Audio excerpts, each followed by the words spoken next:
Ladies and gentlemen, members and friends, it's gathering month. September is all about our global gathering, and boy have we picked out something nice for you this month. And by we, I mean me. This whiskey is 59.86, the beneficence of bees. Bees? Beads. Beads? Yes, bees. One of 289 bottles yielded from the whole cask. It's a first fill ex-bourbon hogshead from Distillery 59. It's the 86th cask we've seen from Distillery 59 in over 40 years of the club, and I picked this cask out. This even says on the front label, the gathering selected by SMWS Australia director Matt Bailey, bottled at 55.6% ABV, aged for 13 years in a first fill ex-bourbon hogshead. I'm extremely excited by this whiskey.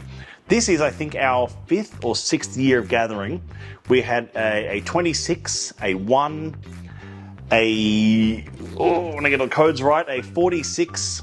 Last year we had Alex Moore's pick, which was that delightful soiree with creme brulee bottling that he picked out from Distillery 94.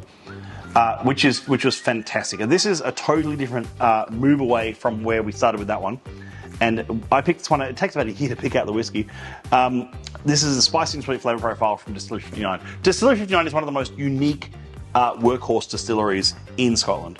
It is the only distillery I can think of in Scotland that doesn't have a mash tun. It uses a mash filter style setup as well, instead of, I should say.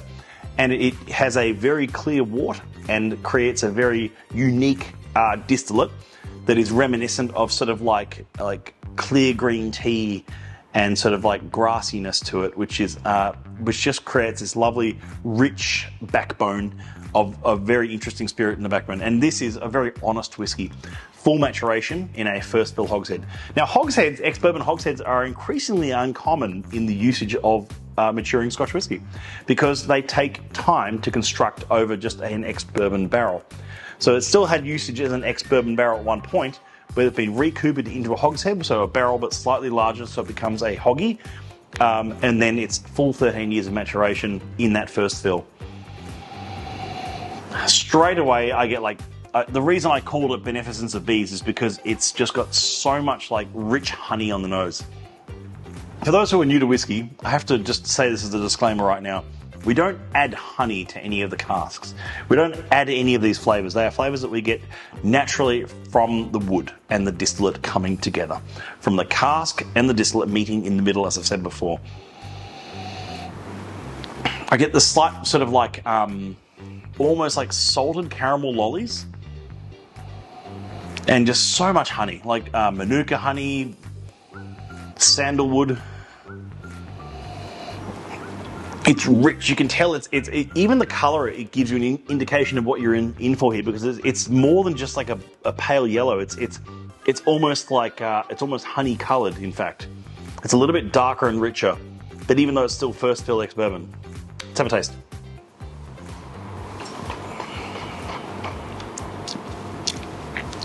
At 55.7, it's perfect drinking strength. Truly delightful. It has this lovely sort of like chocolate note, but the palate is almost ever so slightly could have been oily and coastal profile. My colleague Adam said this when we first tasted it as well, when it finally landed again, and we sort of went, wow, it's a spicy and sweet nose, but it's almost an oily and coastal profile. It's got this lovely sort of like coastal salinity almost in the middle there, more like saltiness, more like a bit of sort of like pink salt and Himalayan pink salt. Maybe on a dessert. It's sweet, but it's not overcloyingly sweet. It's definitely not like creme brulee. Creme brulee was much sweeter. This one's a bit more savoury, but a bit more sort of rustic, and a bit sort of like I get like damper, like buttered damper, salted buttered damper of bread and honey and chocolate and biscuity. It's quite biscuity. It's got lovely like Scotch finger biscuits. And a cup of like Earl Grey tea. It's delightful. And I'm really excited to be able to bring this to you for our September outturn. A quick little disclaimer. We are still waiting on the bulk of this cask to arrive. So if you order it in September, you'll guarantee your bottle, but it may be a few weeks until it's actually delivered. So we're still waiting on that to come in.